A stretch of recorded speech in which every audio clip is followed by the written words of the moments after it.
Hello, this is Eric Sfiligoj, editor of CropLife magazine. I am here again at the 2025 Tech Hub Live event with another Fireside chat. I am joined now by Adam Farmer from Mercer Landmark. Adam, welcome. Thank you for having me. Yeah, so folks who might not know, if you could give us a little background on Mercer Landmark, what you are, what you do, and where you are. Mercer Landmark is an agricultural cooperative located in Northwest Ohio. We kind of skate the state line, so to speak. We're diversified. We're big into animal feed, agronomy, grain. We deal with a little bit of everything, and I guess you could say dabble in technology. Well, of course, that's why we're here, technology. We've been talking about it all morning. So again, we wanted to talk a little bit about third-party integrations. So making sense of that, are we plugged in or burned out? This was the topic that we wanted to discuss. So can you explain a bit about what you mean and why we are one or the other? Well, one of the biggest challenges we have in ag retail, I think, is just the overwhelming number of companies that want us to help facilitate growers onto their platforms. This goes back, I always tell the story, when I was a kid, my dad was at the grain elevator, and there was a salesman who was like, hey, I'm looking for someone to demo this new technology. It's a yield monitor. It was a Ag Leader Yield Monitor 2000, if any of you in the crowd remember those. And my dad was like, no, I'll do it. So then I had to help him figure that out. And that was kind of my entry into ag technology, because a lot of people think platforms are just software. No, platforms are every aspect of technology that goes in any piece of equipment, the software that manages it. And I remember back in those rudimentary days, you had these cards that were like this big that had all the data on it, and you had to sometimes perform a dark art magic to get the data off of it and go from there. And then you go to today, where AI is becoming the topic of the day, and machine learning and see and spray technology, where we're identifying the specific weeds in the field and spraying. 20, 25 years ago, would anyone have fathomed that was where we were going to be? So, you walk out on the trade floor here, and there's all these companies that have all these great ideas, but one of our responsibilities as an ag retailer is which ones are actually going to provide value for our specific growers, because that differs from different parts of the country. I was going to say, so how do you go about determining that? Is there do you have one of your own people sort of test drive, for lack of a better term, these new systems, these new technologies, or you go to a customer and say, hey, we want you to try this, and maybe on a comp basis or something to see how effective it is? How do you determine this? One of the biggest ways we go about it is we love to do trials with these companies. We have usually, when someone comes to us with an idea, we have a lot of internal discussions about, do we see this actually providing value to our growers? We have growers that we know are the most innovative and would be the most open to these ideas. So those are the ones you usually go to if you have something for them to try, and then you see if they're actually gonna get any benefit from it. Just from the tools we use, we actually have what we call our continuous improvement task force, where we take our platforms and we constantly review them. We look at specific problems our company has, and we look for solutions for them. And that's how we've got involved with a lot of these different platforms and technologies.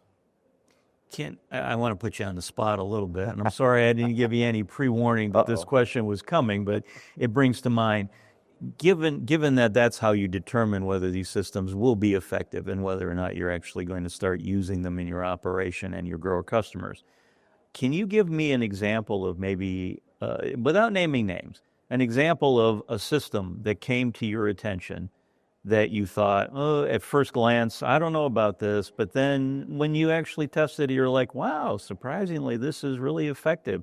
I'm just trying to, let's try to find a positive here, a positive story of how someone came to you, maybe you had some doubt, and they were able to alleviate it. Yeah, I have a pretty good example of that.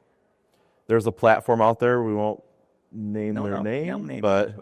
they provide a lot of great tools for customers that allow them to view their account information and pay their bills and interact with their data. And remember the first time I heard that pitch, I was like, well, that sounds nice, but is that really something we need? And then you actually sit down and utilize it. I mean, it was like, well, that's pretty useful. And then, I mean, we roll it out, and one of the first customers to pay their bill on it declared like, well, this is like Amazon easy. And they're like, oh, okay. Well, then I guess we definitely made the right decision there. I mean, those of you in the room probably know who they are. I guess I will name AgVend for those of you that aren't aware of who they are. But, I mean, they're a success story that, I mean, there was probably a fair amount of skepticism in our whole organization because, I mean, one of the biggest limiting factors any ag retailer has is, I mean, these platforms cost money. So they have to provide value to our growers. And that's definitely one success story, I guess I could say. Okay. All right. Well, that's good. Now, and again, we've been talking all morning about how, smart tech, new technology adoption is, I mean, that's part of why we're here at Tech Hub Live, obviously. When you're looking at that part of it, though, and again, you mentioned that all these potential vendors, suppliers, producers are coming to you all the time saying, hey, try this, try this, try this. And again, I understand the burnout aspect of your topic. But that's not going away. I mean, I covered 25 years. I've been covering this marketplace. I have heard that there are dozens of people weekly that want to have you use their product because. So how does a company like Mercer Landmark, how do you help your people avoid the burnout factor? Because again, like you say, every now and then there'll be the doubt, but you may get the gem, like what you said with AgVent. So how do you try to work around that? I mean, one of my favorite sayings that I'll say internally is if all I did was talk to vendors who wanted to have meetings with me, that's all I would do. But I mean, one of the things is you have to have the whole team has to be plugged into making these decisions.